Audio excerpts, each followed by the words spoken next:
Superglue fuming, or treatment with cyanoacrylate, is a technique that's been used to develop finger marks for decades, and the MVC range of cabinets are synonymous with the process.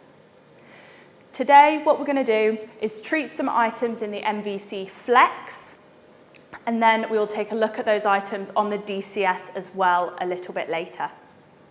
To start the process, I'm going to open the door and then begin to load my evidence into the cabinet. As I am doing this process, I'm going to scan the evidence bags into the software, and that way they will appear in the data log. That allows us to actually have a record of what was in each cycle every time that the MVC FFLEX is used.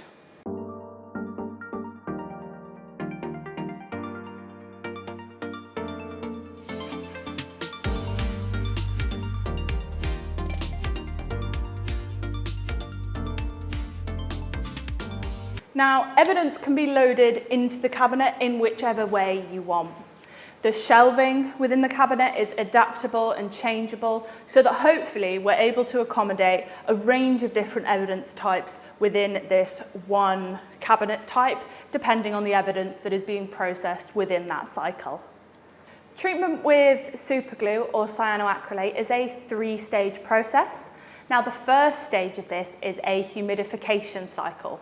So what I'm going to do is top up the water reservoir within the cabinet to make sure that it's at the correct level for treatment to take place. In the next stage of the treatment cycle, the glue placed within the reservoir will be heated and it will turn to a vapor.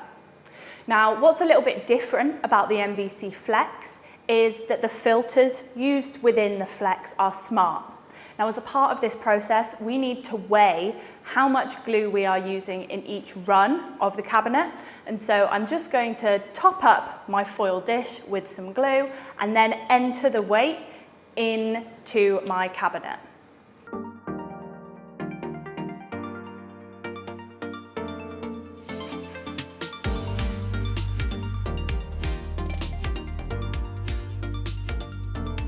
One of the big steps forward that was released alongside the MVC FFLEX were our cyanoacrylate validation targets. Now, these have been designed to standardize the process of superglue fuming. Now, standard process is normally to place a finger mark on an item, a known item within the cabinet. So that might be a piece of foil, or maybe a piece of cling film, to just check that the cabinet is working as expected. Now, obviously, as many people know, fingerprints can vary so much, not just from donor to donor, and not just from day to day, but even from hour to hour. And so what we wanted to do was release something that made this process repeatable, and that would be the same every single time. And that is where the validation targets come in. A validation target can simply be placed within the MVC whilst treatment is occurring, and there will be a fingerprint that develops within the test box. And this is what shows us that the cabinet is working as expected and developing the fingerprints within the cabinet.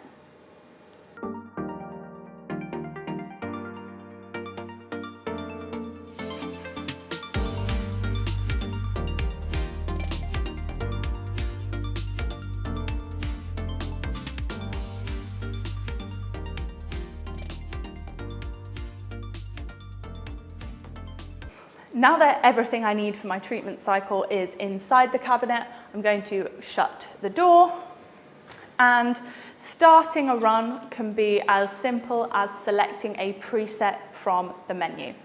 So for this treatment cycle, I am using Cyano Bloom, and so I'm going to select that from the list. By pressing this preset, the reaction conditions are set up in a way that is optimal for the processing of cyanoacrylate. The humidity will be set at 80% relative humidity, and the glue time will be set at 10 minutes. Now, any of these values, the humidity, the dwell time, or the glue time, can be changed to suit your needs, and we are also able to offer higher temperatures for glues that have a fluorescent dye within the glue. To start a treatment cycle, I am just going to press auto and enter my mass of glue. Once I have done that, the cabinet will start an initialization phase and just do some kind of pre-flight checks to check that everything is working as expected. And then it will move on to the 3 stages of the process. So it will start with a humidifying cycle, and it will try to bring the humidity within the cabinet up to the correct value that's been set in the software. So we have set it at 80% relative humidity. And so what the cabinet will do is it will use the tri-point humidity monitoring that we have at different points within the cabinet. And that gives us much more even humidity across the cabinet, and it allows us to have a slightly more detailed record of the humidity within the cabinet. Once the humidity has been reached, it will then hold the humidity if that has been set. If no hold time has been set, it will move straight on to the glue part of the cycle. Now, the glue will heat up and turn into a vapour. Here we can see the polymerisation process beginning to work its magic as the cyanoacrylate vapours come into contact with the moisture now present in the latent fingerprints. At a molecular level, we're witnessing small molecules, which are called monomers, join together to form long chains called polymers. These solid white coloured polymers are building up along the ridges of the latent finger marks, making them visible and providing some contrast against the background.